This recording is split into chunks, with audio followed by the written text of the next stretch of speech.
And there they are, the Saginaw Riverdawgs. HBF Maroons headed to the field.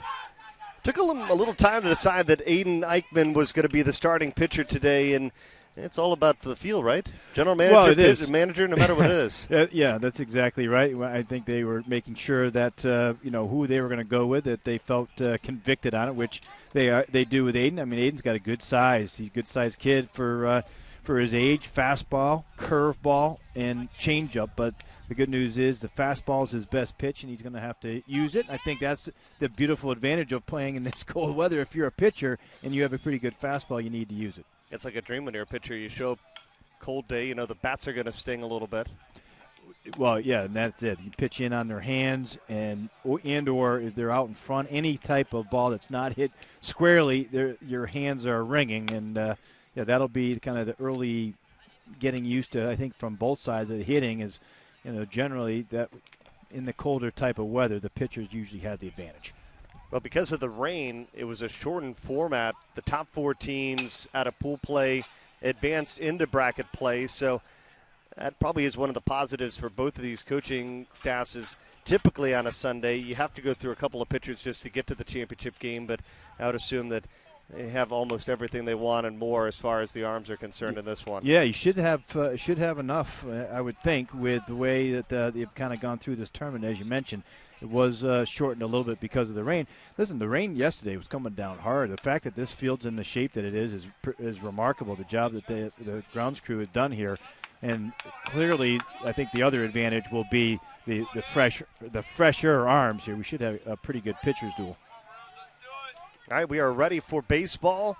It's the 12U Championship. We're in Canton, Michigan, and a berth to the National Amateur Baseball Championship is on the line. Brody Krazak leading things off.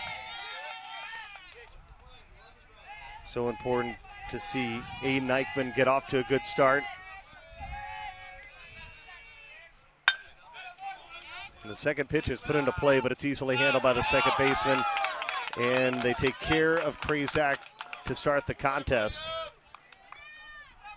Well, good little fastball to start off there with Aiden Eichmann, and ends up getting the ground out to second base for the first out. Nice, easy out. William Myrick at second base today. That was the other challenge for the Maroon. It took them a little while to put together their lineup as we see the first pitch swung on by Avery Goldensoft. He launches this one a long way. This is a 12U championship, but the ballpark very spacious. It's 300 all the way around. Pretty deep out there in left field, and then Zach McDonald, the left fielder, done a nice job tracking that ball, being ready for the ball hit to him, and ends up making a nice little catch. And how about the start for Aiden Eichmann? He gets a ground out and now a fly out, and this is Logan McCoy, the shortstop. Well, the team from Saginaw came out swinging bats. They've seen three pitches, but put the ball in play. But with 2 outs there, and you got to like the aggressiveness here, at least early on. Well, as a pitcher, it's a huge advantage to come in, particularly in a game that is televised. It's not every day that a 12-year-old's getting the opportunity to play with the cameras out. This is what the general manager loves to see. Comes in and fires some strikes. Love it. Love the job that he's done. He's got nice, smooth mechanics, and it looked like he threw a little breaking ball there to McCoy for strike 2. 2 balls and 2 strikes.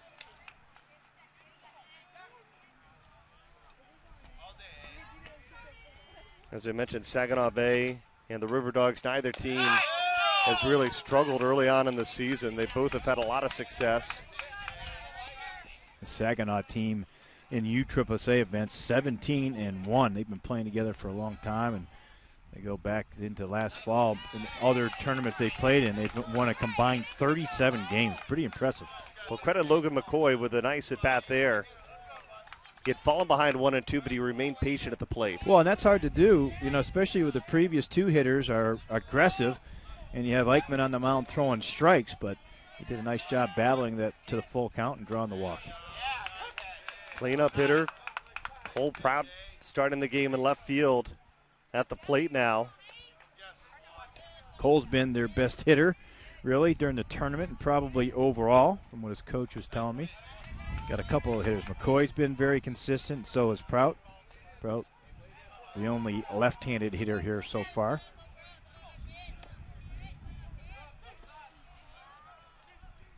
One pitch is lifted out towards McDonald, backpedaling as the wind carries it. It'll grab it and retire the side. The Riverdawgs get a base runner, and they leave him stranded. Maroons coming to the plate for the first time when we come back in this 12U championship.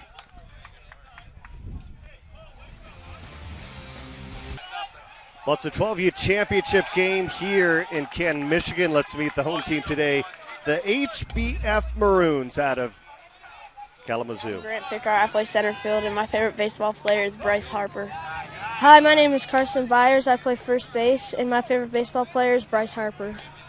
Hi, my name is Aiden Eichman. I play third base, and my favorite baseball player is Mike Trout. Hi, my name is Steven Quapis. I play shortstop. My favorite baseball player is Miguel Cabrera. Hi, my name is Corbin Griffin. I play right field, and my favorite baseball player is Jose Bautista. Hi, my name is Zach McDonald. I play left field, and my favorite baseball player is Mike Trout.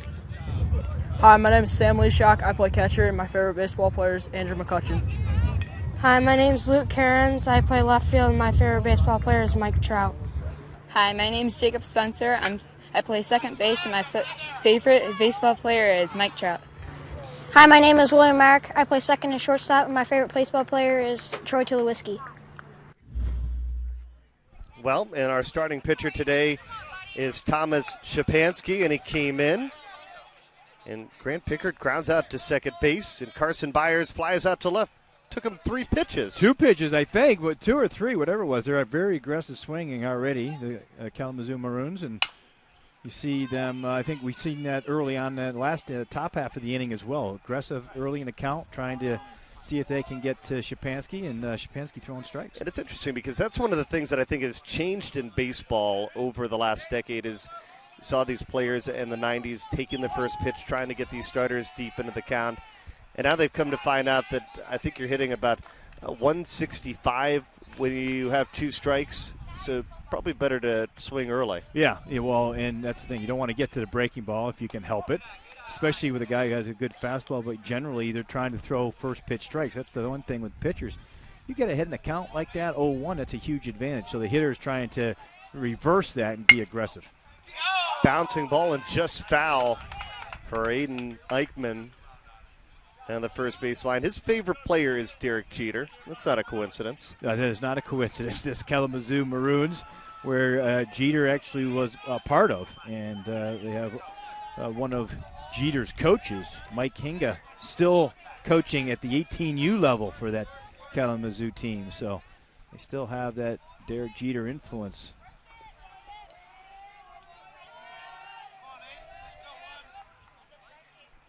He's got the lake split because he likes the Tigers and the Cubs.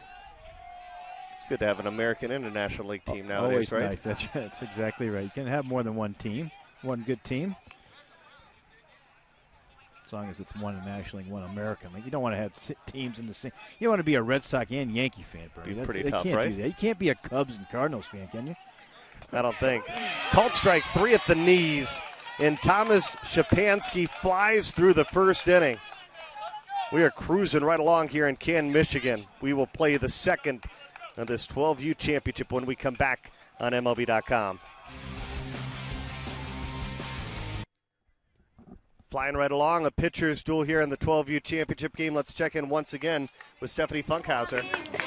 And guys, you have talked a lot about pitching so far this game. I talked to both of the coaches before the game, and they said that's what's gotten them to this championship game. The Maroons said they really pride themselves on pitching, and the Dogs said, pitching is really what they pride themselves on as well. They are from a small community. They don't have a lot of boys to pick out of for their team, and they said, pitching has gotten them here. Bernie?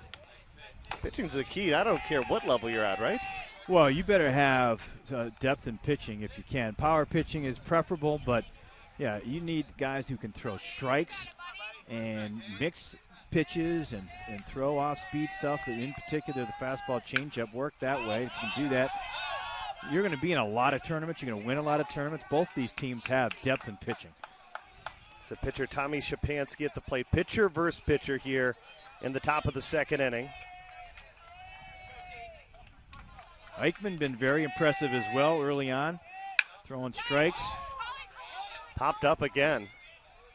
A nice job there by Myrick, fielding it in short center field. The second baseman for the Maroons goes out to make the play. And, you know, the pitcher's got a lot of credit, but at the end of the day, if the defense makes plays, the pitcher looks a lot better at the end of the day. That's true. And if you have dominant pitching, you're making a lot of easier plays on the fielders. This is a pop-up into shallow center field. The second baseman went back on very nicely to make the play. But, yeah, you're making easier type of plays, and it allows your defense to get a little bit of breathing room. And I think that's the other aspect of dominating pitching that gets overlooked sometimes. Carter Campo fouls it right back. Nice little crowd here gathering in Kin. 13U championship will be right after this one on USSSA.com and MLB.com. They're bundled up. You couldn't tell it's May 1st. Probably the craziest thing is you see a swing to the miss there to make it 1-2, so it was 80 a week ago. Yeah, it it is about half that, or certainly feels that way when you sit here. And you know what, the change in the calendar, you expect a little bit better weather, but it is hit or miss sometimes up here in Michigan. Missed out of the zone, it's 2-2. Big difference, though, between Aikman and Shapansky is they have made Aikman throw a bunch of pitches. About to throw pitch number 22. Here's the 2-2 pitch. Framed it perfectly, got him strike 3. And there's 2 outs here in the second now. Well, nice pitch there by Aikman, and he's been aggressive in the strike zone as well. Like you said, running a couple deeper counts overall, but still within that range where you want to be. Looks like he threw a little breaking ball on the inside part of the plate. Nice job framing it there with the catcher. So 2 quick outs, and that'll bring Jake Morrison to the plate, and he bounces it past Jacob Spencer and Stephen Quapis for the first hit for either team in this championship game. So Morrison finally breaks through with a base hit. And to give credit to Sam Lishak behind the plate there, doing a nice job, not only calling a game, but framing. I always like to see good catchers and good catching work. Brady Miski at the plate takes a called strike, the catcher for the Riverdawgs. This is one of the differences you'll see 12U baseball. They're able to lead right away. Popped up on the infield, and the play is going to be made by the shortstop, Stephen Quapis. Jake Morrison gets the first base hit of the ball game, but Aiden Eichmann gets out of the jam. The Maroons coming back to the plate when we come back to Canton.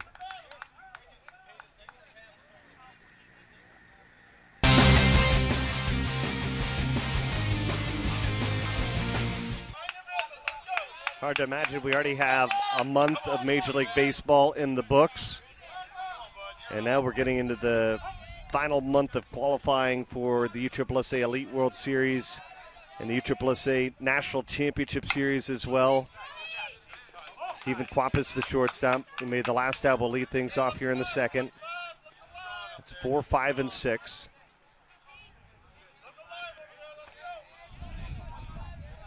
Lots of great baseball, though, still left to be played for these teams with state championships on the run, and we're going to get a chance to see a lot of baseball as well during the course of the summer.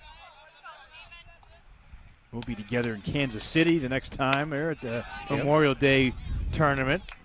That'll be a nice one. The weather should be a little warmer by then, wouldn't you think? I would hope so. Let's hope in another month we get about 30 degrees warmer. 1-2, got him swinging. Back-to-back strikeouts for Thomas Shapansky, and there's one away here in the second inning. Shapansky has retired the first 4 batters he's faced. Shapansky going up in the strike zone there. There's plenty of outs and swings and misses up in that area. He ends up getting a strikeout. Corbin Griffin swinging at the first pitch. This one lifted into center field. And, you know, you think about the distance, 300 all around the ballpark. Obviously, it's going to really benefit the pitchers as well, because we've seen already some really big hits. Some long fly balls, but, yeah, in this ballpark, the fly ball is going to be an easy out. The outfield's playing fairly deep, and it should be, at least for some of these top hitters. Obviously, we'll make an adjustment as you get down toward the bottom of the lineup. But that ball was struck pretty well by Griffin. First pitch swinging, but not even close to being an extra base hit or a home run in this park. Zach McDonald, left fielder, took a ball up and inside to start the at-bat. First 2 pitches miss from Thomas Szczepanski. One of the few batters that he's been behind so far. This is his 6th hitter. I think it's the first batter that he's been behind in a 2-0 count, now a 3-0 count. Zach McDonald won the BPA World Series in Indiana in 2014. He mentions that as his most memorable baseball moment. Finally, a called strike there for Szczepanski. He'll make it 3-1. Looked like the zone widened out a little bit. A little bit. Those 3-0s are usually not automatic, but in that case, maybe it looked like it. And there's the first base runner for Kalamazoo there, 2-out walk. So a walk for Zach McDonald, and we'll see if that helps open things up.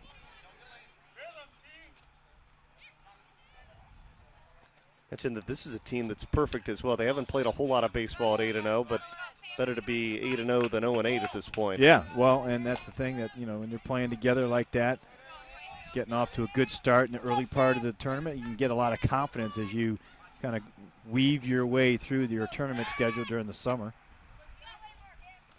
Sam Lashak, now the catcher, is named Boomba All-American for USSSA as a 12U player. Got a chance to play in the All-American games down at ESPN Wide World of Sports. Beautiful complexes down there in the Sunshine State.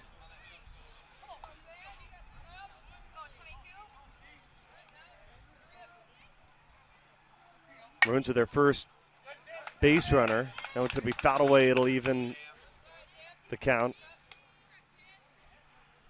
Szczepanski maybe a little let down after getting the first 2 outs there in the second with a walk to McDonald, but he's come back to throw strikes here to Lashak. Sam Stat played at Creighton University.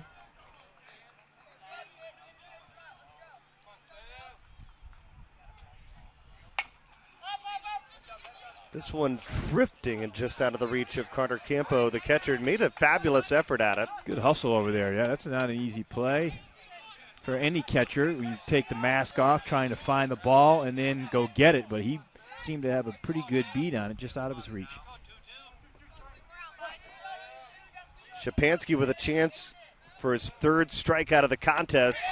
Framed him perfectly, a called strike 3. Lashak is down on strikes, and Maroon misses their first opportunity of the contest with a base runner on board.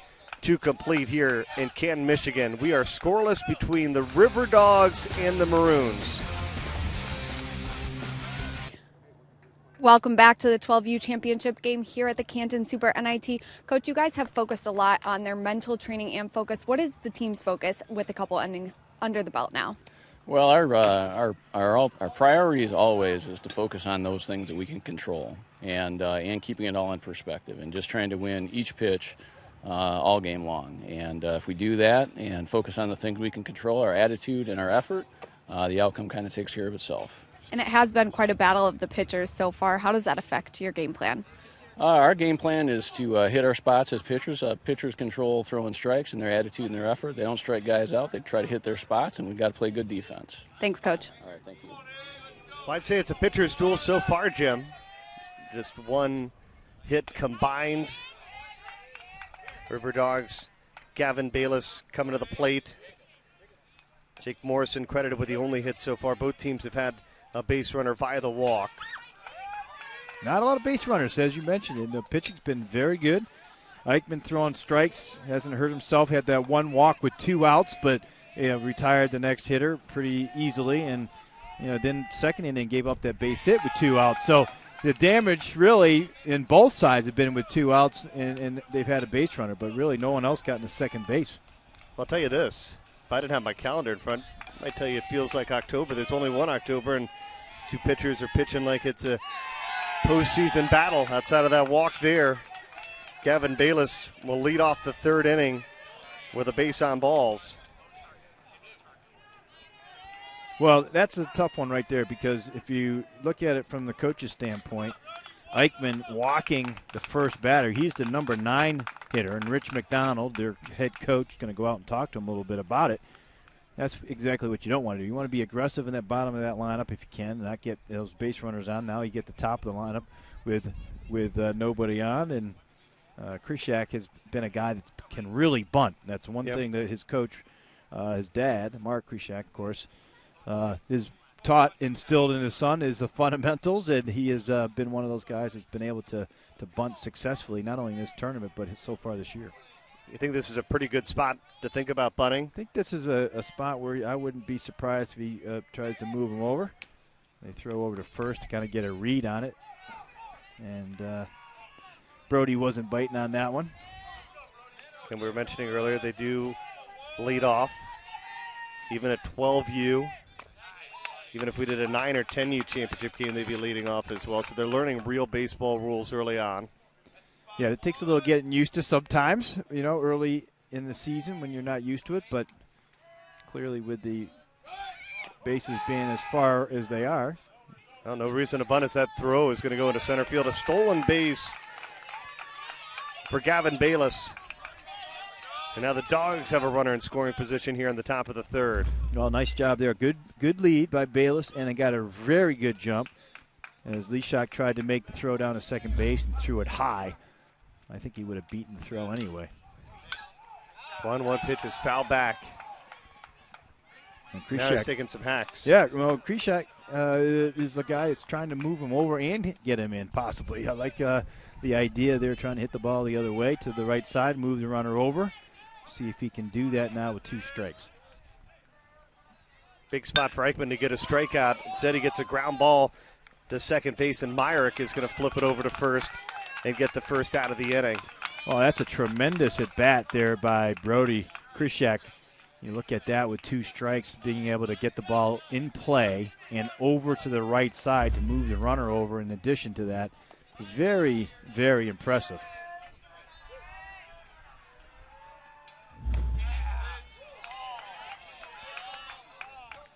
Avery Golden soft now with a runner on third and a chance to drive home the first run of the contest. One of the bigger kids here on the field, Avery. Aggressively swung at a pitch last time up, hit it to left field. He could use another one like that and see if he can get himself a sacrifice fly. He flew out in his first plate appearance, and you'll laugh, but that's the first thing I said when they came into the dugout. You guys in the 12U championship? I don't know what they have in the water up here in Michigan.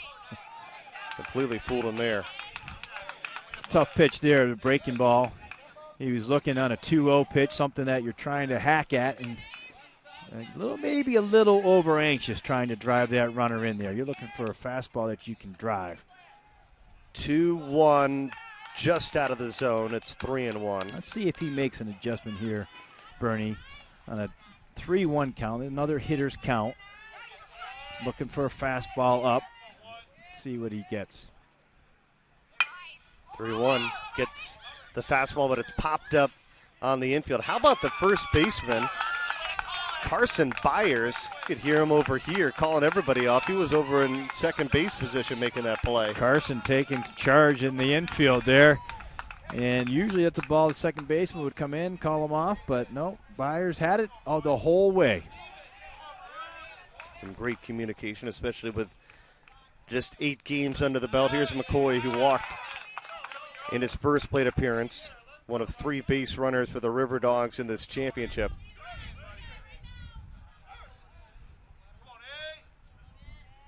Bayless led off the inning, drawing the walk. He's at third, trying to come in for the first run of this contest. But now the count is 0-2. Good breaking ball there by Eichmann to get himself ahead, and he's really in the driver's seat right now. Got him swinging. It was a drop third strike, and then the throw over to first is not caught by the first baseman, Byers, and so Bayless is going to come in to score the first run of the contest.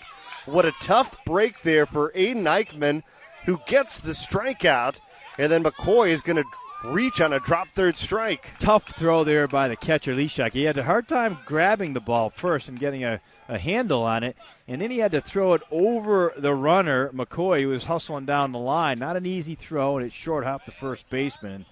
That's the first run. Tough play. Tough way to go behind 1-0. And now Cole Pratt has a chance to continue the inning for Saginaw Bay. Well, let's see how Eichmann can come back and battle here now after the misplay there. We haven't seen any misplays. That was the first one. See if he can pick up his teammate and get out of the inning without any further damage. And this is a big test, especially at 12 years old. And pitching and baseball in general is such a mental sport. Things can get out of sync quickly without being able to get things under control. It's where your coaches, even if they're telling you, hey, relax, calm down, sometimes the mind races. So let's see if Eichmann can get things under control. Ground ball by Cole to Myrick, who fires it over to first, and the play made to retire the side. Aiden Eichmann, though, gets the strikeout of Logan McCoy. LeChuck can't hold on to it, and so that allows Gavin Bayless to come in and score the first run of this 12U championship. It's the Riverdawgs on top early on. We are back on a cloudy day in Canton, Michigan. Riverdawgs able to push across the first run on a strikeout. You never see that, and let's check in once again with Stephanie Funkhauser. You guys have won 8 tournaments in a row since last year. How do you keep them focused in these championship games?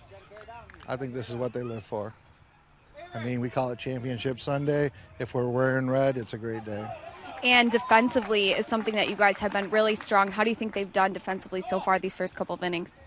I would say the first 2 innings, Plan A is in effect. So, thanks, Coach. Thank you. Well, how about the Riverhawks?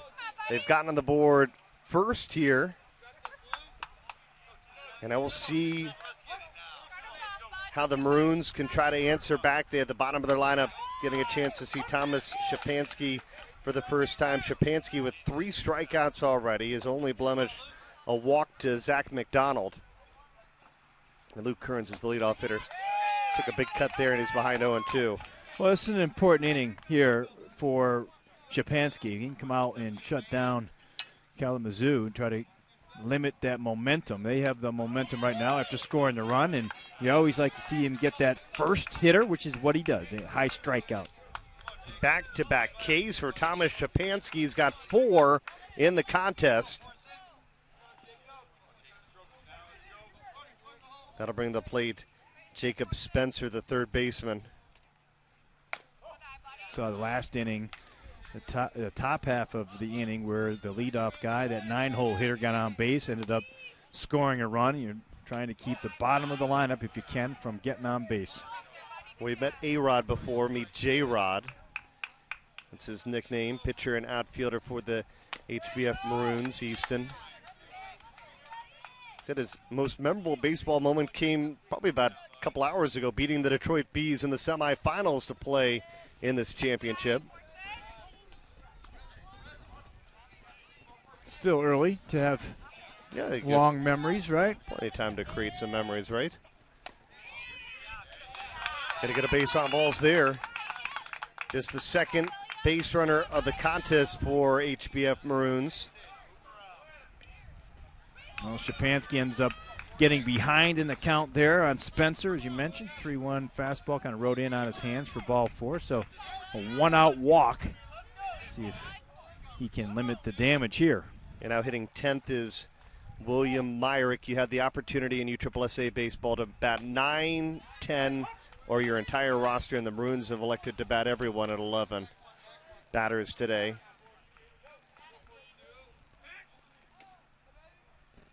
Myrick drove home the winning run against a very good St. Louis team you mentioned a year ago, trying to drive in the tying run here in the bottom of the third. This is going to be popped up to right field, and it's caught by Bayless. 2 away. Well, nice pitch there by Shapansky. He's really pitching well with the fastball, off the fastball, dominating it so far. You look at the total strikes versus total number of pitches. Pretty impressive there. 19 strikes out of 31 total pitches, and he's been in total command here so far. Here is Jared Spencer.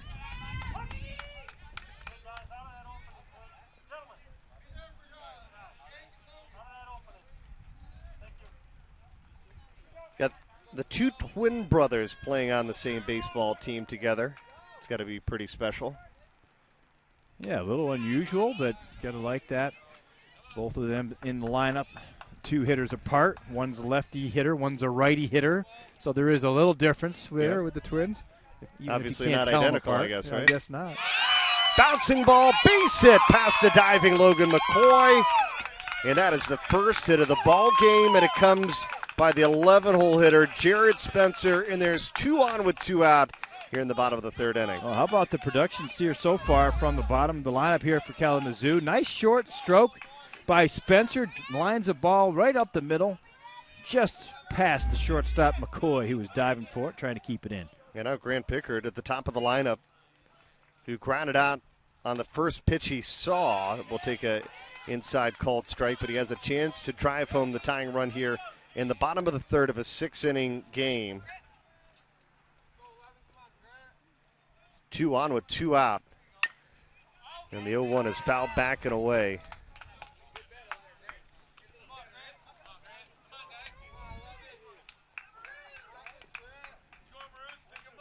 Grant Pickard, he can do it all. Center field catch and pitch.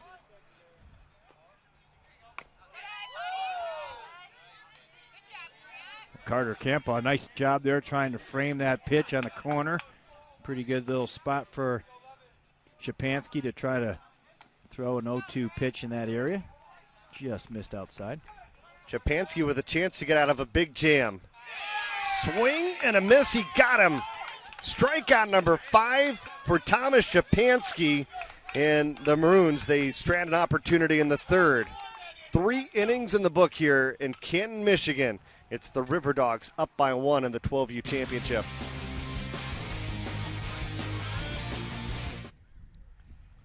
All right, we're back for the 4th inning of the Canton Super NIT 1-0 Riverdawgs. Scoring a run in one of the most unusual ways, getting the strikeout to end the inning.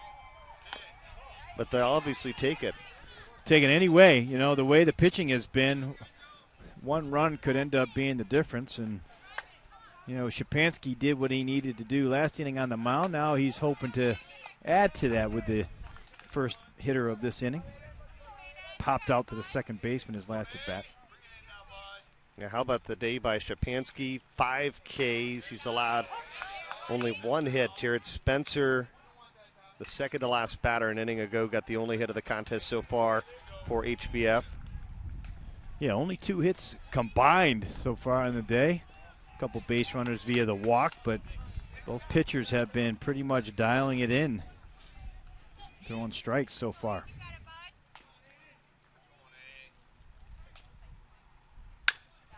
3-1 popped up. And in short right field, it falls between Myrick and Griffin. Maybe that's why we saw Carson Byers so emphatically say it was his ball. Yeah, that's one where Myrick was kind of camped under it, the second baseman. Griffin wanted to overrule him, but looked like he was a little bit hesitant, and they got stuck in between. You see here Myrick going back. Looks like he has it. Right fielder wants to come in and call him off. They both back out, not wanting to collide with each other, and unfortunately it falls in there. And officially you have to score that a base hit. Got to score that a base hit. Tough one for Eichmann there. He ends up making the pitch on the 3-1 count, expecting to get it out and couldn't do it. Carter Campona at the plate, struck out in his first plate appearance. I've heard a couple people lobby that maybe could create a team error that may take place of a situation like that. I'd be for that. That's a ball that should be. I mean, really, it's unfair. The pitcher makes the pitch. He ends up getting what should be an out. Yep. And now instead, this is, you know, if the guy comes around and scores, it would end up being an earned run added to his ERA, which really doesn't seem like it's fair after getting that out. Popped up, and a basket catch made by Carson Byers. What a catch. Nice job there by Byers. I didn't think he had any chance of catching this one. You can watch this as the runner's running down the line. They're worried about colliding with him. He goes around him and then sticks out his glove to make the catch. Worried about the catcher colliding with him. That's a heck of a play. And I love it because after he makes that play, he had such a serious face for a couple of moments, and then now you finally get to see the pearly whites. Jake Morrison, he's got 1 or 2 hits in this contest for the Riverdawgs. But that was a heck of a play. He was worried about colliding with 2 people, the base runner and his own catcher. Ends up making the play. You got to go around all the landmines, don't There's you? a lot of landmines there to avoid. Wow.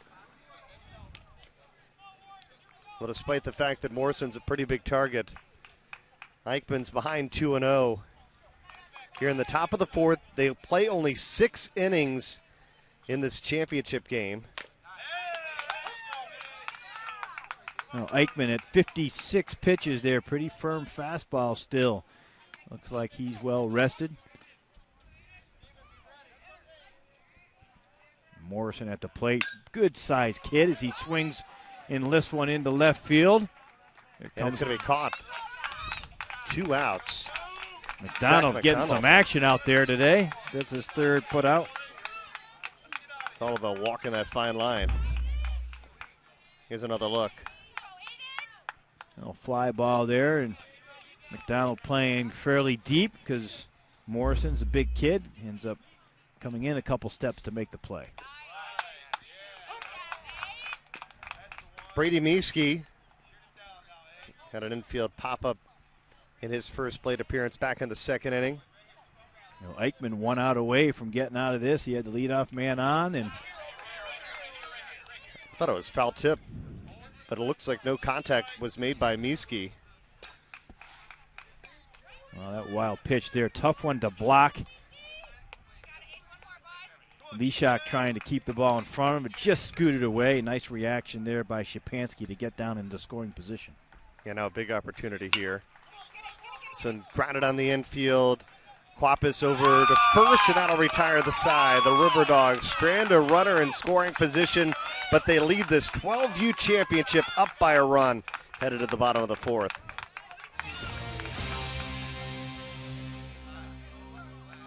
A cool, gloomy night in the Motor City.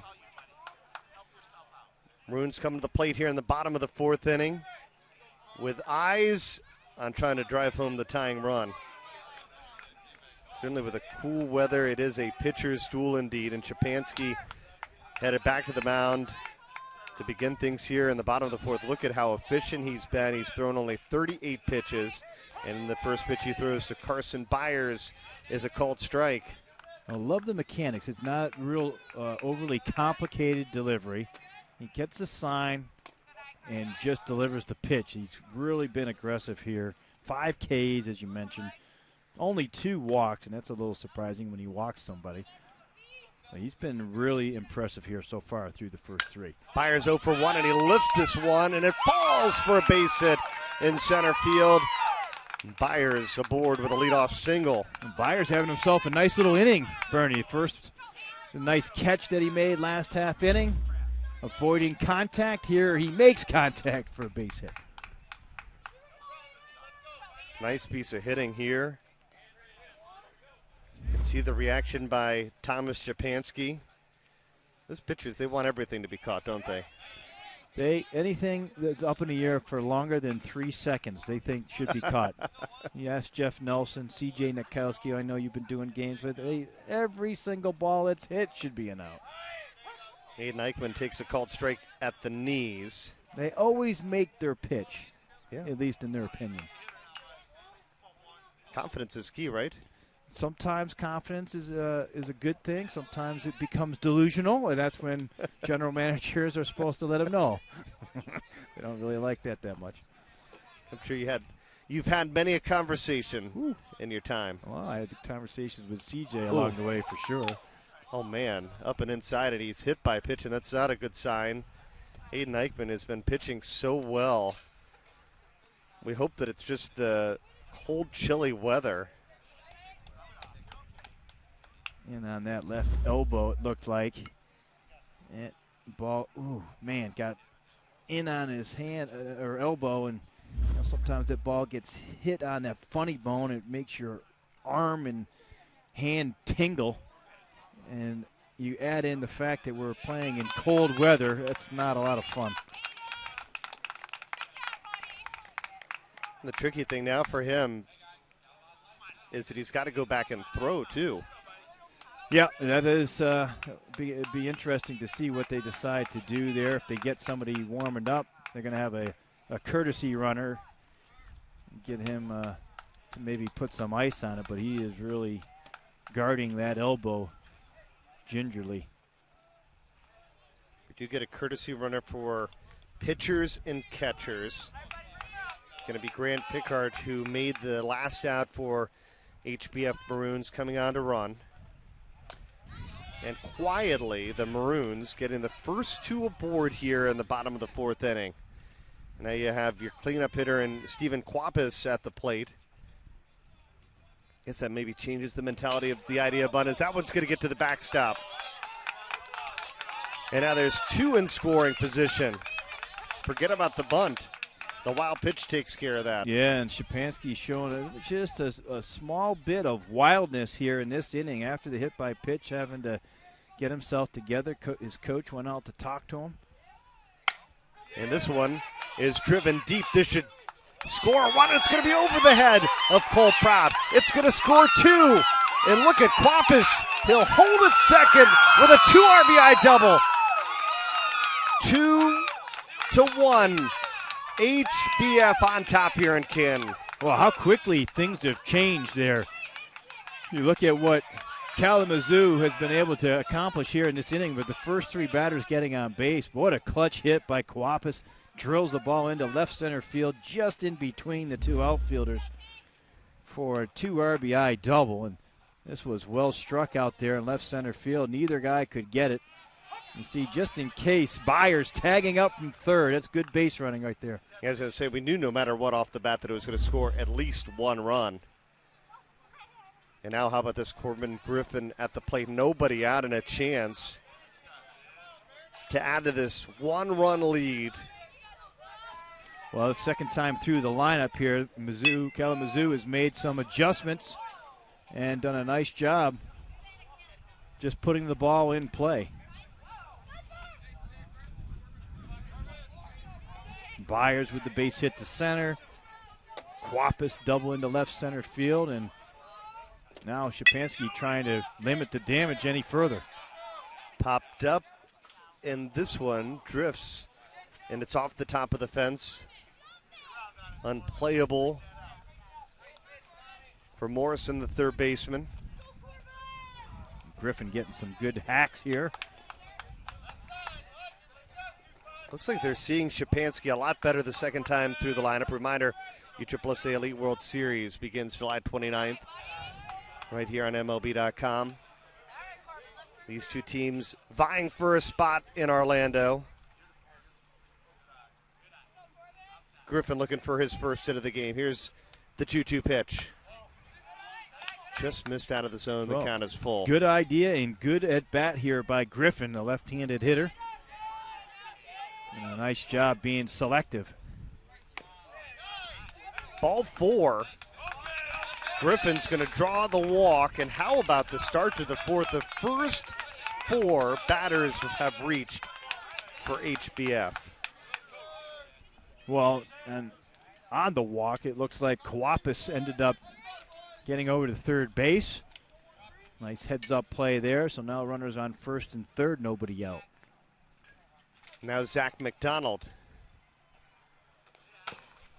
That one scoots away. It'll be good enough for Griffin to move into scoring position at second, but not good enough to score the third run of the contest. Really tight backstop that certainly does help out the pitchers and the catchers, particularly at 12U. Definitely with a runner on third, going to be difficult to score. I think the general rule is going to be to hold if you don't get a good jump. That's why even at the Elite World Series, they bring in a temporary backstop for the 12-year-olds, just so it helps out these youngsters a little bit. Swing and a miss. He took a big cut like he was trying to leave the yard. Big aggressive swings here this inning for Kalamazoo. And a big spot for Szczepanski to try to dial in strikeout number 6, and he gets it. A big time to dial in the K with 2 in scoring position. He'll get McDonald for the first out of the inning. Well, see the fastball down and away. Catcher, maybe it's off speed. Catcher sets up down and away. Nice job there by Campaw calling for it down there, and that's where you ended up delivering it. Sam Lashak with a chance to give HBF a little insurance here in the bottom of the 4th.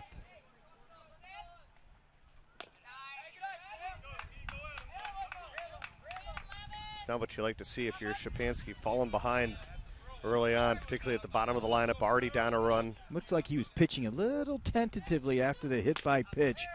Maybe not pitching inside as much, or that inner third of the plate like you have to have for a pitcher, and understandable. That's something.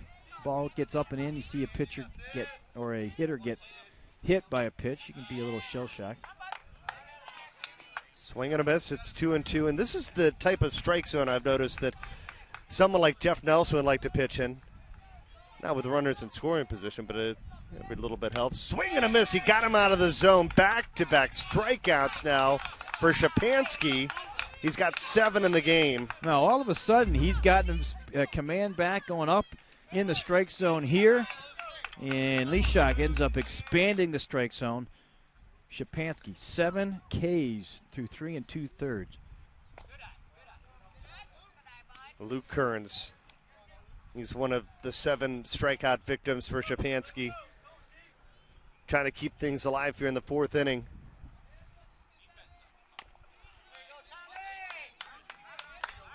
Now Szczepanski coming back, throwing that fastball. Been pitching a little bit better, a little bit more confidence here since that walk. All of a sudden, he's got that feel back.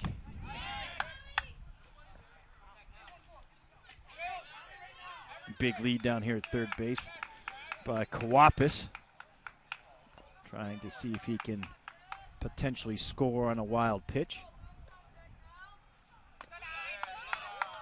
Holds up 1 out of the zone. It's 2-2. First base is open. So that should provide a little bit of a comfort level for Szczepanski. But instead he's going to get at the strikeout there with 2 in scoring position. Thomas Szczepanski strikes out McDonald, Sam Lashuk, and Luke Kearns to get out of the jam. But the big hit of the inning belonged to Stephen Quapis. HBF Maroons on top for the first time, headed to the 5th in this 12U championship.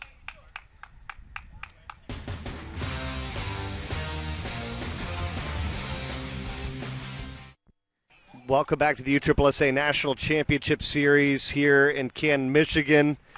Whole new ball game after the Maroons able to push across a couple of runs. 2-1 score. And we are going to see a new pitcher in the contest as the first baseman, Carson Byers, is going to go over and throw and take the place of Aiden Eichmann, who we saw hit by pitch. Byers, the lefty. As we start to see poor Aiden Eichmann getting a hit on that left elbow, and he went out to throw a couple warm-ups, and his coach decided that he wasn't going to continue to push him out there. He went right to the first baseman, Byers, to come in relief.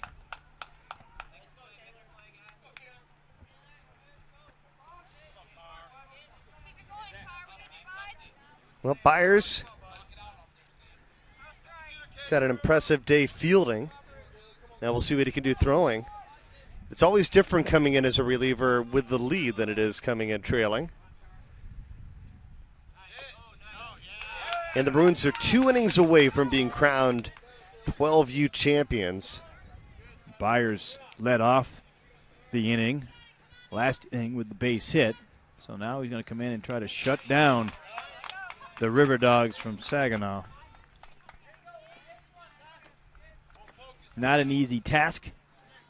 First batter that he faces, though, Gavin Bayless, a lefty, so he should have a slight advantage here, left on left. Right back to Bayless, and he flips it over to first and makes the easy play, getting the first out of the inning.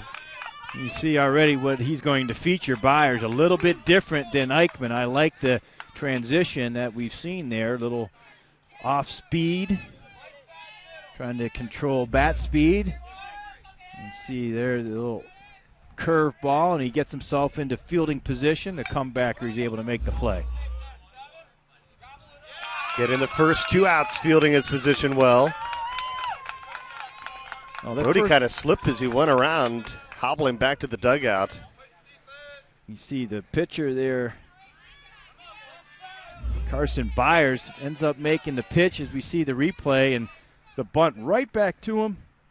He's in good fielding position to come off the mound and make the play.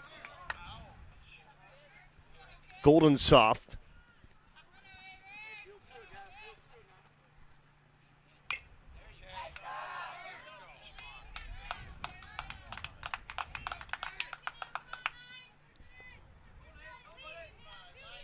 Oh, 2.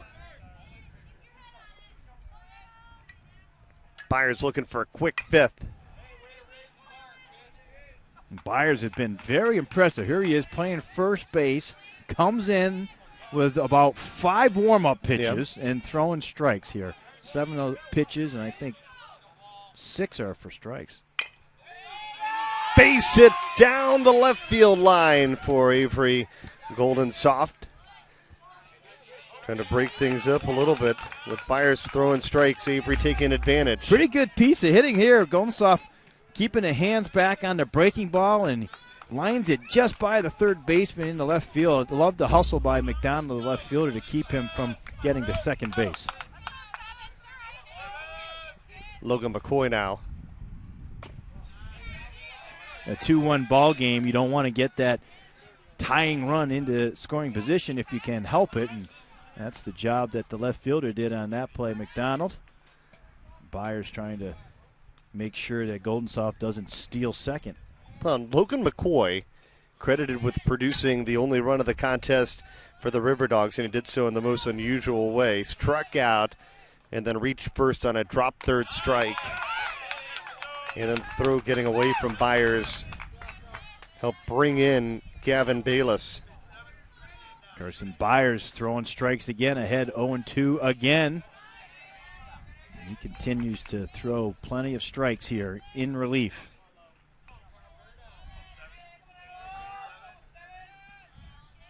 One-two pitch with a runner on first. Misses down and inside. It's 2-2. Little breaking ball, so he went fastball up on the 0-2 count. And he tried to go breaking ball down. Couldn't get McCoy to bite. This one popped up in right field, and it was caught for the moment, but then it's dropped by Corbin Griffin, who can't hold on to it, and the inning is still alive. It looked for a moment that we might see a spectacular grab out there, and actually it's Luke Kearns who's gone out to play right field. He came in, had the effort indeed. Well, he certainly did make the effort, as you mentioned. Looked like he had it, and just as his glove hits the grass, it pops out. He made the play, but you got to have possession all the way through the play, and it just popped out as his glove hit the ground. Now big spot here. And this ball's going to get away, and in to score is Avery Golden Soft. And look at this. They tied the game and then trying to go to third. Logan McCoy is out, and that'll retire the side. But Logan McCoy, credit him with a base hit to keep the inning alive. Avery Golden Soft taking advantage of the pass ball comes in to tie the contest. Riverdawgs are scoring the most unusual way today. A couple of unusual runs. There's the wild pitch that gets by the catcher.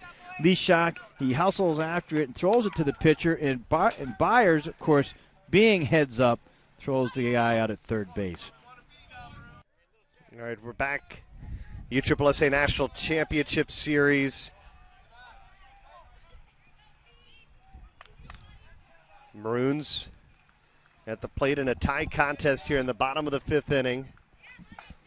Jacob Spencer is at the plate, the leadoff hitter. It's 9, 10, and 11 for HBF, who took the lead on a big hit by Stephen Quapis an inning ago, getting the double. And now We get a strikeout to start things off for Thomas Shapansky, who now has struck out 4 in a row. He's got 9 Ks in the game. Well, how about this pitch here? Ends up with a little breaking ball right on the outside corner. Nice job by Carter Campow to frame it. And, boy, he has been locating down and away to right-handers here the last couple innings. William Myrick now.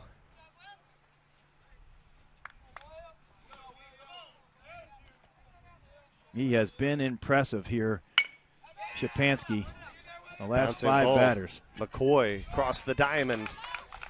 And he retires the first 2 he sees here in the 5th. He had a little hiccup, Shapansky did in the 4th with about 4 hitters. And in between that, let's say before that and after that, he's been dominating. Been very impressive throwing strikes here when you're striking out 9 through 4 2/3. Grant Pickard at the plate.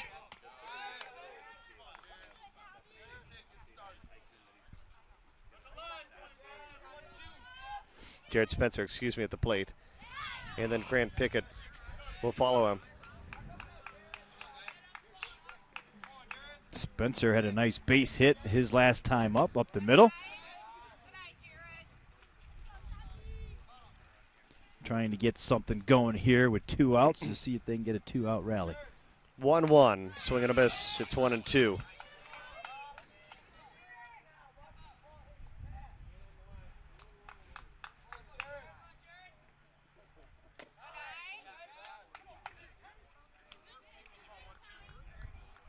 Shapansky continuing to throw strikes. Got his pitch count up to 74 pitches. He ends up walking a 2-out walk. Try to stay away from the 2-out walks, Bernie. He ends up walking the number 11 hole hitter. Well, Spencer aboard. We're back to the top of the lineup. And for an update on Aiden Eichmann, let's check in with Stephanie Funkhauser. I talked to the Maroons coach, and Aiden Eichmann will be batting for himself. He was hit by a pitch, not on his throwing arm. They switched the pitcher out, but he will have to bat for himself. So that's what the coach said that was going to happen in this inning.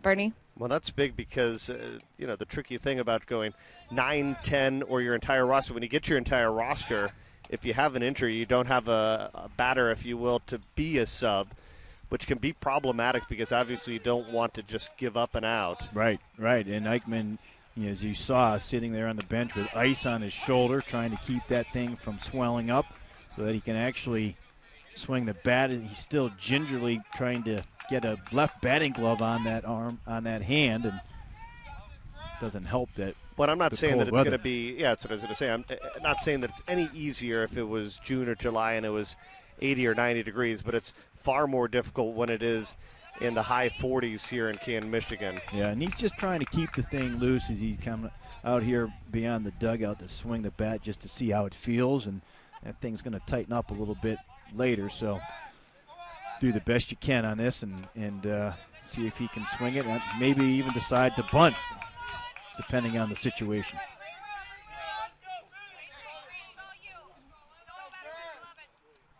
Two missed outside. And Shapansky looking for what could be his 10th strikeout of this contest. Instead, back-to-back walks issued. First to Spencer, now to Grant Pickard. That's sometimes a struggle as a pitcher. You start to wonder now. He's at 78 pitches. Maybe he's starting to get a little fatigued. He's had a very, very good outing. It looks like they're going to take him out. Well, we saw him in the 4th inning. It's a big opportunity for the Maroons. They had 2 in scoring position, and then he dialed it in. He struck out McDonald, Lashak, and Kearns earlier today. Well, very impressive there with the game on the line. You see fastball away, up, and then away again. And then in the next inning, breaking ball down and away. 4 in a row, 9 total, as you mentioned, and very impressive outing for him.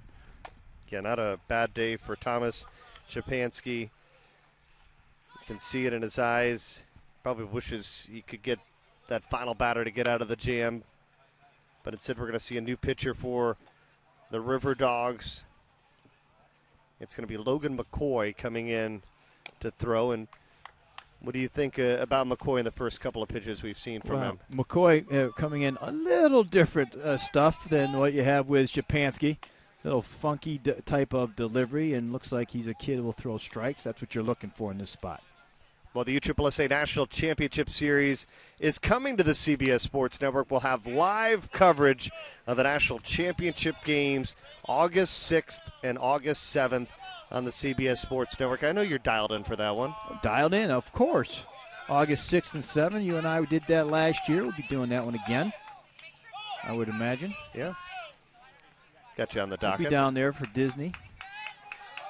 That was a fun tournament later last year. Big spot for McCoy. These two teams battling for a spot in the National Amateur Baseball Championship. Carson Byers at the plate. He's now the pitcher, and he has a chance to give the Maroons the lead. He'll bounce it to second base, and how about Shapansky? Just as good from second as he was from the mound. He concludes the day with 9 strikeouts, and we'll head to the final inning here of this Canton Super NIT. We're all tied up 2-2 in Canton, Michigan.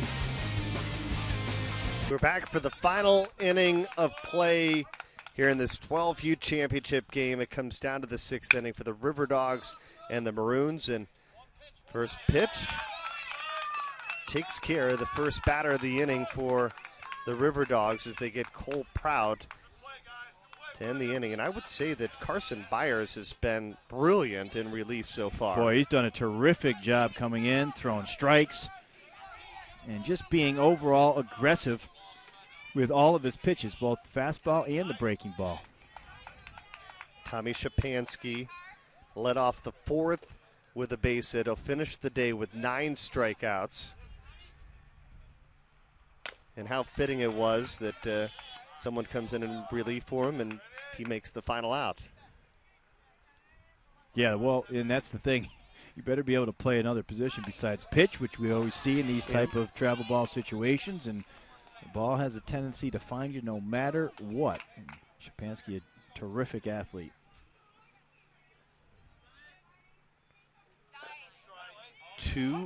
Called strike. It's 2-1. No, looking for something that he could drive. Wasn't his pitch. He ended up taking it. He's had a couple nice approaches. Remember the last time he got on base, he had that ball that dropped in to right field. Now he draws a walk, so being on base here twice. And that's important because it's potentially the championship winning run for the Riverdawgs, because this is the final inning of play, and now Carson Byers having to pitch in a jam once again. Carter Campo takes a strike inside and at the knees. These River Dog hitters, middle of the lineup, 4, 5, 6, all big kids for 12 years old. Fouled away, it's 0-2. Campo looking for his first hit of the contest, struck out in the 2nd, and he popped out in the 4th. And he's trying to drive home Tommy Shapansky.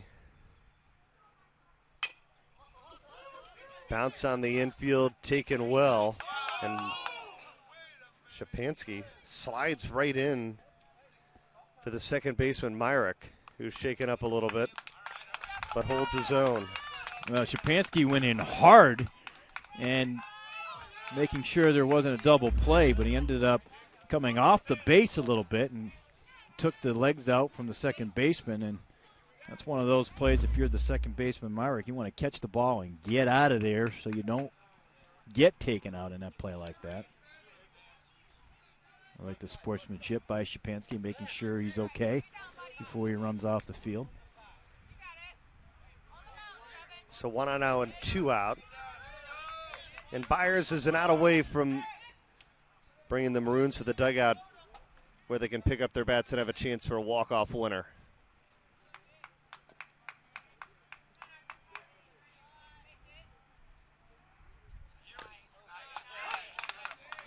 Well, Byers' a little sneaky fastball. You know, the ball looks like it doesn't come out of his hand all that well, but he's got a little extra zip on it, and he mixes in a slower type of curveball and really keeps you off balance. Runner going, and oh my goodness. Carter Campo tripped on his way over to second base, and actually for the Maroon they brought in a courtesy runner. For the Riverdawgs, a courtesy runner. You see the runner lost his footing, and it's the first play that we've seen with the field being maybe a little bit softer because of the rain, that you lost some footing. Other than that, we haven't really seen much, and base runner was lucky enough to get himself hustled back to first base without making an out.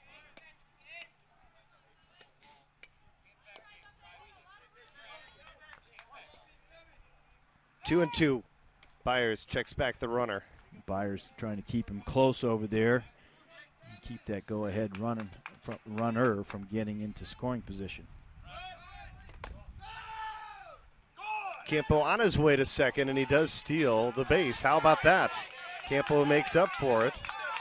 Well, he got a good jump. He was going on first movement that time. Lefty Byers went after he threw over. He went on first movement. Good jump. You see him slide in there just under the tag. Tapper to third. This could be tricky for Spencer. Has to hurry, and how about the glove over at first base? A brilliant play made to retire the side by Corbin Griffin, who reaches down to the dirt, grabs it, and now the HBF Maroons are going to come to the plate after this spectacular defensive play with a chance to be crowned 12U champions. Here is one more look at the final play of the top of the sixth.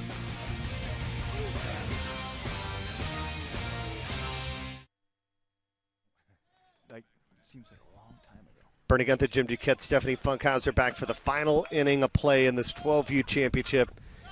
NABC Select Super NIT, Ken Dual Super NIT, a berth to both the Elite World Series and the National Amateur Baseball Championship on the line. And this is big because we saw Aiden Eichmann hit by pitch back in the fourth inning. He was taken out of the ballgame. He pitched tremendously well before Carson Byers took his place. I'm kind of curious to see if he can get a swing off here and what it's going to look like. And you think this is a situation, even as a pitcher, McCoy, where you want to throw strikes and make Eichmann hit. Pretty good cut there, though. Not bad hack right there. Yeah, he's got the elbow pad. If you can see the little elbow pad there protecting him. At least it looks like it's an elbow pad. Yeah, he strapped that thing on for his at-bat. Make sure he doesn't get hit there again. 1 ball, 2 strikes. You certainly don't want to see you give up an out in that spot, so he's showing the toughness there. That thing is falling up. There's no doubt in my mind. Well, that's a protective swing there. Good pitch by McCoy. Trying to get him to chase with 2 strikes.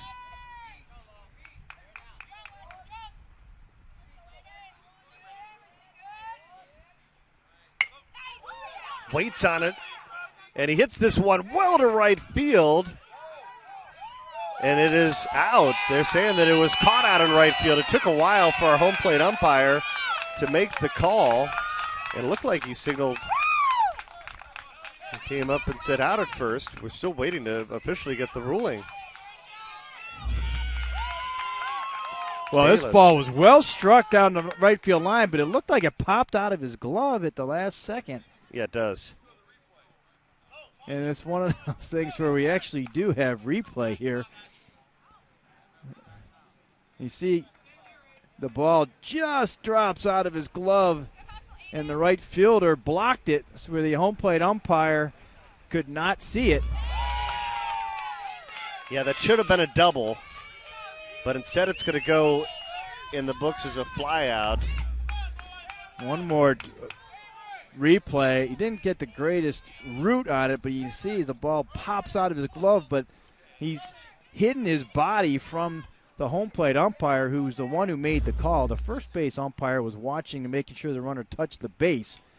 And so it gives an added distance to the home plate umpire that he had to make that play, and he ends up making a tough call. It's a tough way to get a first out.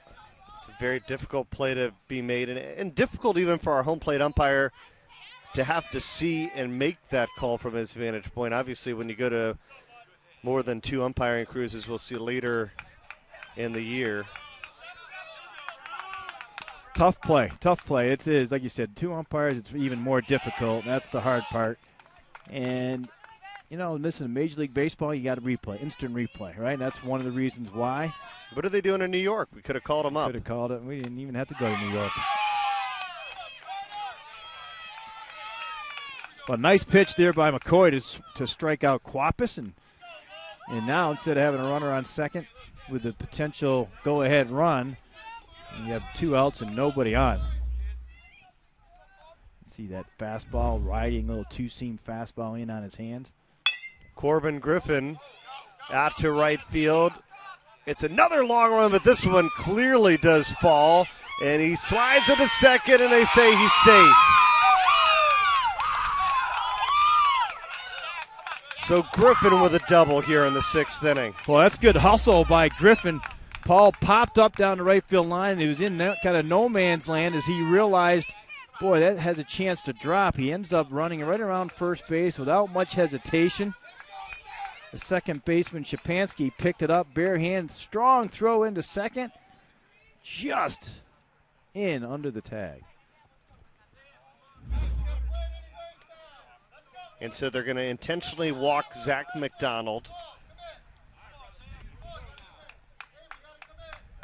And they're going to bring everybody in for Sam Lashak. I don't know that I necessarily need to bring everybody in, but I guess maybe they're deciding that Lashak doesn't hit the ball as well, because obviously a fly out here with 2 outs works just as well. Right. Well, Lashak has had 2 strikeouts, 1 looking and 1 swinging, so he's choosing to go that route. But he's also, their coach, Krishak has been bringing his outfield in, because obviously the winning run, you want to give your outfielders a chance to throw out the guy at home.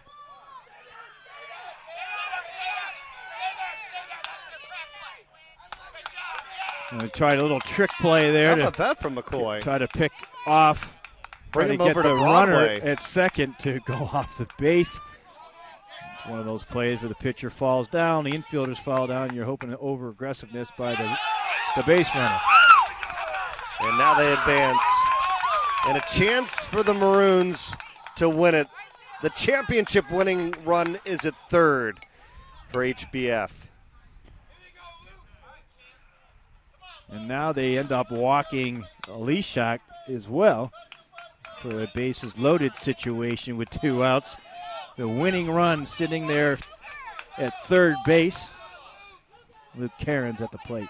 Luke Cairns struck out twice, but he's got a chance to be the hero today. We'll watch the aggressive lead here at 3rd with Griffin. He's been an aggressive base runner at second. Well, certainly getting to second and then going to 3rd. See if he has a big lead here in case of a wild pitch. Called strike. Kearns has struck out 2 times. Here's the 0-1 pitch. A little low, it's 1-1. You see aggressive lead down at 3rd with Corbin Griffin getting himself ready in case there's a wild pitch. At the knees, they'll give him a call strike. Tough pitch there by Logan McCoy to get ahead in the count. 1 ball and 2 strikes. The 1-2. Missed outside, it's 2-2. He doesn't want to go 3-2 and put extra pressure on himself here. This is a ball you want to be aggressive in the strike zone. 2-2 pitch, lined sharply, but foul. Little extra on that one from McCoy. Realizing the importance of that pitch, let it fly.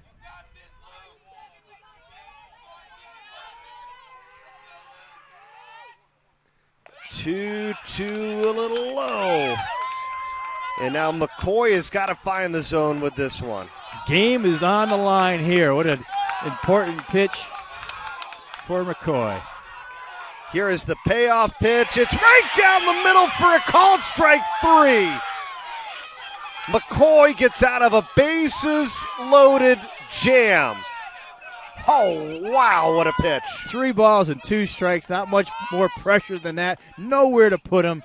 He fires it right down the middle for the strikeout. McCoy comes up big, gets the called strike 3. Free baseball coming your way in Canton after this on MLB.com.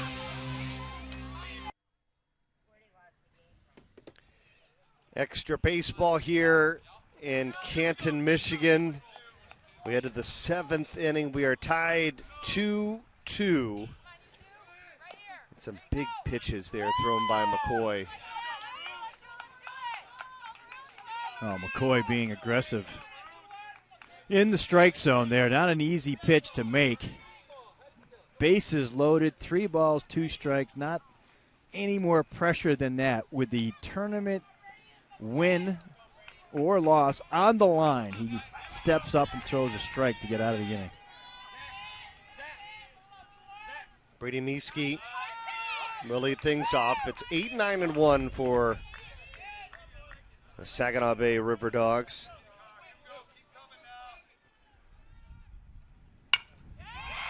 Swings at the first pitch, and he drives it to deep center field. It's over the head of the center fielder. And Mieske is on his way to third, and he slides in with a triple to start things off in the 7th inning. Oh, that ball was crushed to right center field. Look at his swing there. He got all of it. I think he knew it as he was running out of the box into deep center field, well over the center fielder's head and by Pickert. Almost made it to the fence, and it's soft out there in the outfield. That ball was struck well. And now Gavin Bayless, who scored one of the 2 runs in this championship game at the plate in the 9-hole, takes a called strike at the knees thrown by Carson Byers. Something to keep an eye on here, Bernie. I was talking to the coach, Krishak, before the game, and he likes to safety squeeze or regular squeeze, suicide type squeeze. Not maybe with this hitter, but his son, who's done 2 of them in this tournament and 3 in the last week. So with a runner on third base, keep an eye on it. And Brody, his son, is in the on-deck circle. So there's 2 up next. May have that opportunity. He was already showing bunt, warming things up. That's a pop-up there handled by the first baseman, Griffin, and there's 1 away. Tough pitch there by Carson Byers. Doing a nice job pitching with traffic. A go-ahead run on third base. He has his own set of pressure and does a nice job there making the pitch. You laying it down on the first pitch?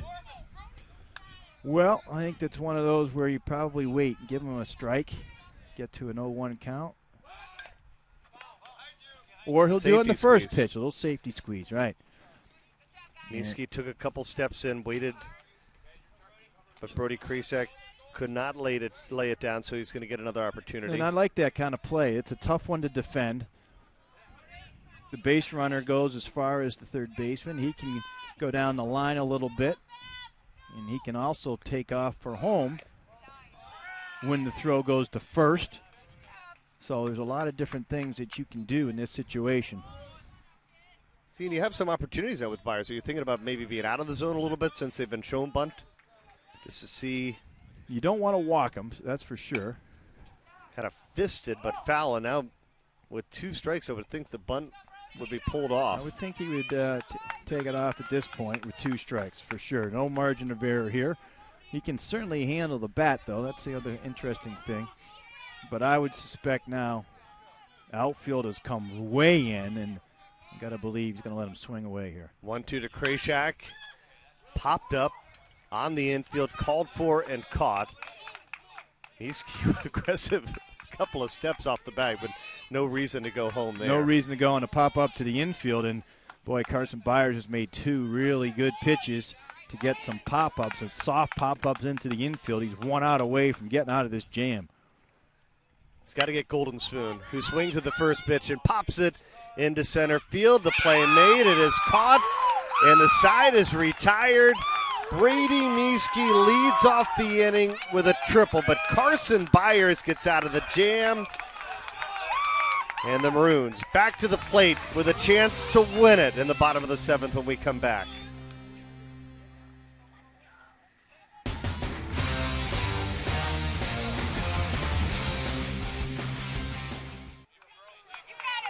All right, the Riverdawgs in another precarious situation with the Maroons coming to the plate with a chance for a walk-off winner. 9, 10, and 11. Jacob Spencer, William Myrick, and Jared Spencer due up in that order. Logan McCoy did a great job of getting out of a jam in the 6th inning. Bases loaded, and he got that final called strike 3. And he's back on the mound. A lot of pressure. Game was on the line, able to make the pitch. Really difficult situation for anybody to be in, especially at 12 years old, and did a terrific job of throwing the strike when he needed to. Both he and Carson Byers, both on both sides, have been pitching very well here, throwing strikes. 1-2 from McCoy. Froze him. Called strike 3 at the knees. They get Jacob Spencer to start things off here in the bottom of the 7th. Always like to get that first out. And you see the fastball, you're setting up on the inside part of the plate, ends up down in the strike zone, just borderline strike. The umpire thought it was high enough.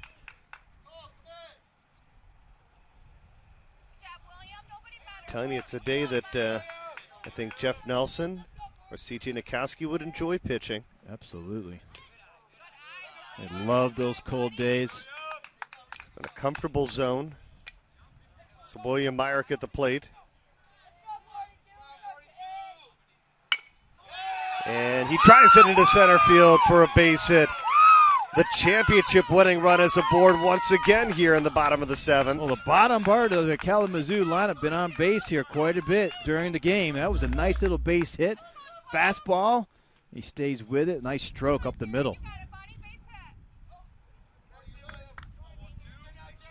The 9, 10, 11 hitters have been on base. Each one of them has been on at least once. Jared Spencer's been on base twice. And he's up now.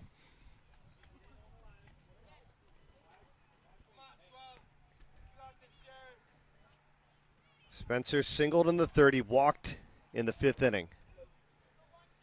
And he's trying to end the championship here, but not on that pitch. McCoy fooled him.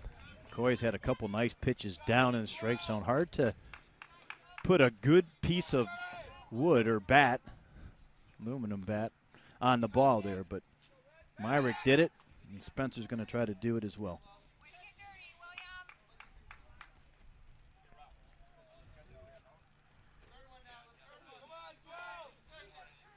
Let's see if Kalamazoo decides to get a stolen, try to attempt a stolen base here or not.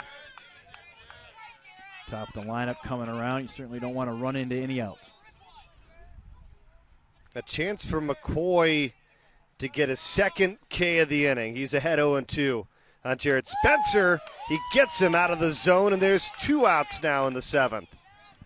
Well, that was a nice Ks in relief. Nice pitch there by McCoy. There, 0-2 count. Gets him to chase on a pitch out of the zone. We haven't seen much of the swinging or expanding the strike zone than Spencer did on that one. Back to the top of the lineup, Grant Pickard got a piece of it. Myrick was on his way to 2nd. Got a great jump on that. McCoy didn't really wait much. Didn't really look over on that particular one, and so now Coach Krishak is going to bring his outfielders in again, trying to give them an opportunity to throw out the winning run if it's hit to them.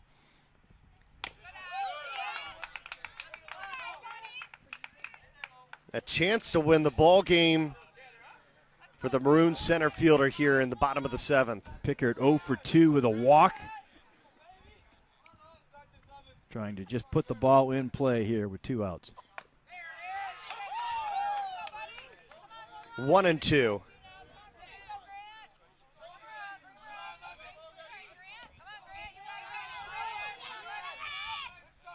Pickard trying to drive home Myrick.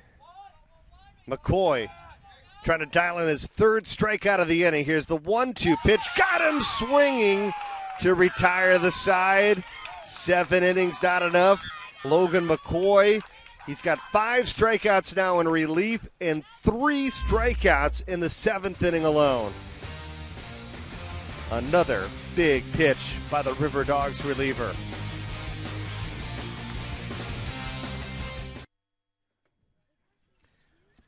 Welcome back to Canton, Michigan. It's the 8th inning of a game that should only take a total of 6, but the pitchers have been very good today. Bernie Gunther, Jim Duquette back with you, and McCoy with some big nerves in relief. Got the strikeout with the bases loaded.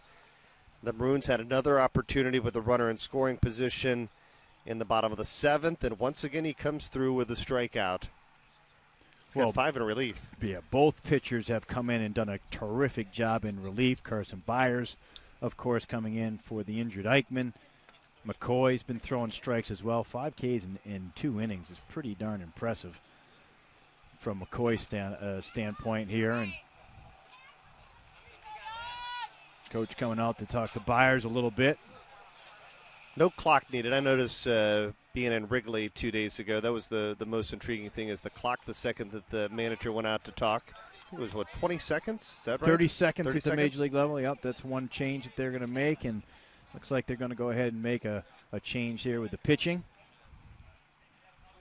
Corbin Interesting Griffin. for Carson Byers to go out to the mound and start the inning and then decide to make the change. Yeah, little unusual there. We've seen that a couple times here in this game. And now the big, tall lefty, Corbin Griffin. And boy, what a different look this is. Carson Byers, not a real tall kid, probably one of the shorter kids on the team. And now you have one of the tallest kids on the team coming in relief. And you can hear the pop. Looks like he's got a little pop in his pitching as well.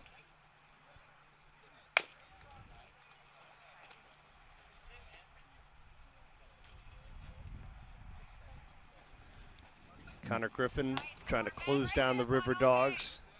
Big, tall left-hander can be an intimidating look out there on the mound as he comes in and fires from the left side.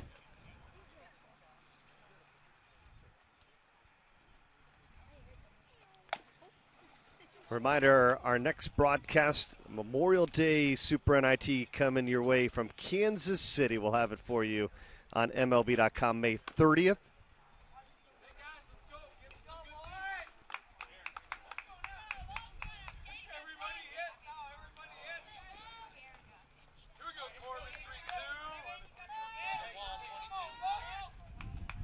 It's all about the chase, trying to qualify for the National Amateur Baseball Championship. First pitch swinging. And Logan McCoy is going to ground out to begin action here in the 8th inning. Quap has been very good, flawless at there at shortstop. Had a couple ground balls, and Corbin Griffin doing exactly what you want in that relief role. Come in, throw first pitch strikes. And Quap has had the big hit, the double, that produced the only 2 runs of the game for the Riverdawgs. How about this? 2 pitches and 2 outs. That's the dream for a reliever, general manager, coach, no matter what you dial Pretty up. impressive there, Bernie. I'll tell you, the first 2 pitches, they're both put in play. Soft balls, soft outs. That was a fly ball there by Prout into right field. And make the play. Tommy Shapansky takes a called strike at the knees. Shapansky was the starting pitcher in this game. He left the contest with 9 strikeouts.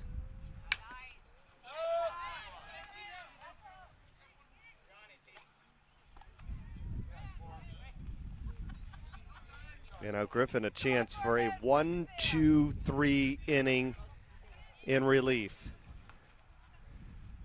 0-2 pitch.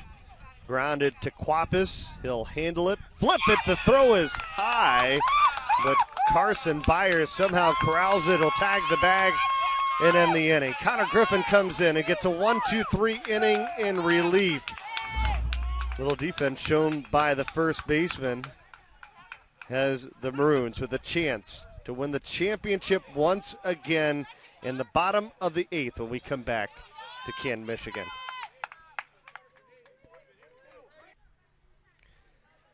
Back for the bottom of the 8th inning. Extra innings here in the 12U championship The NABC Select Super NIT here in Canton, Michigan, trying to qualify for the Great Lakes region. Good spot here for the Maroons, 2, 3, and 4. And the first 2 pitches missed to Carson Byers, who did a nice job in relief.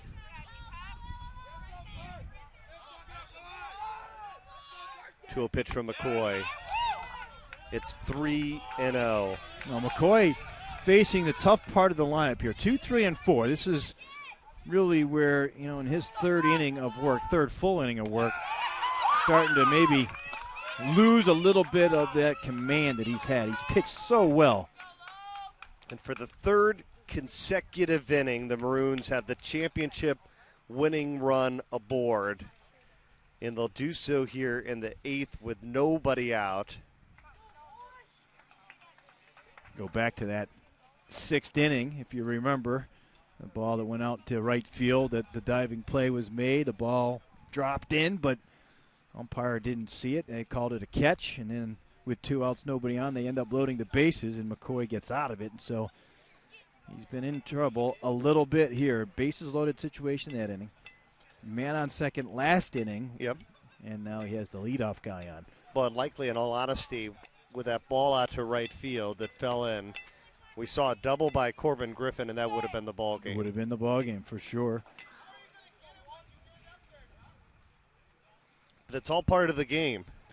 That is it. The human element there. And it's obviously been taken out at the Major League Baseball level the last couple of years. We've seen it, the umpiring play a big role. That's exactly right. And those are the reasons why the plays like that, you like to get called right, and they can affect the game. And that's why they've gone to the route they have.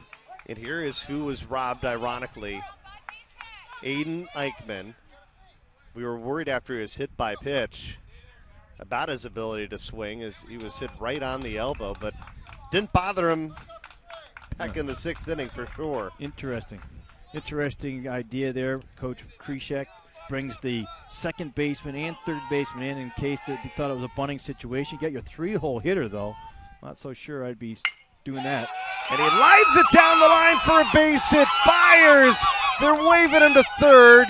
It'll go into third safely. They're on the corners with nobody out after Aiden Eichmann gets his first hit of the game. Eichmann, nice piece of hitting there. Drills it in to right field just by the first baseman.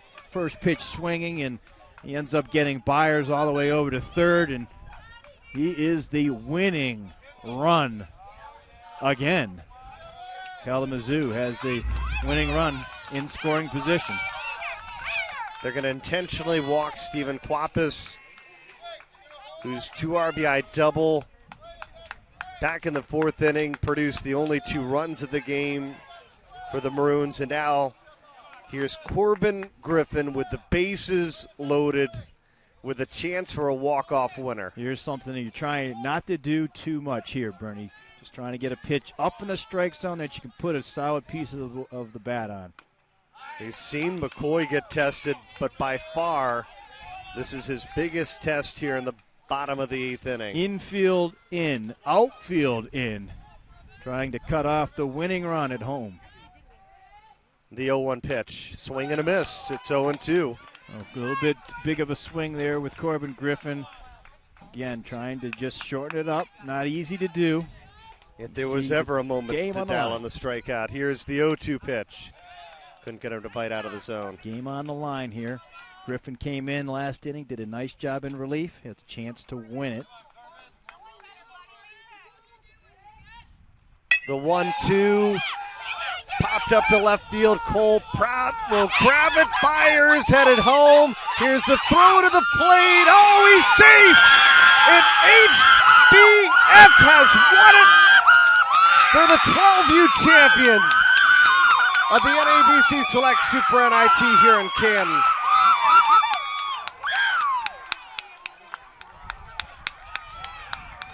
Corbin Griffin with the clutch sacrifice fly with 2 strikes. Bernie doing what he needed to do. Cut down on the swing, hit something in the air, and boy, did they make a heck of an effort. The Riverdawgs have play at home. What a relay. Byers not the quickest runner. You see the great relay throw. Clearly tagged up on time. Carson Byers hustling in as the catcher can't hold on. What a game. What a finish. What a moment. HBF Maroons, they've qualified for the National Amateur Baseball Championship. They've qualified for the Elite World Series. A big hit by Corbin Griffin. Stephanie will talk to the winners when we come back. The final score, 3-2. HBF Maroons win it in 8 innings.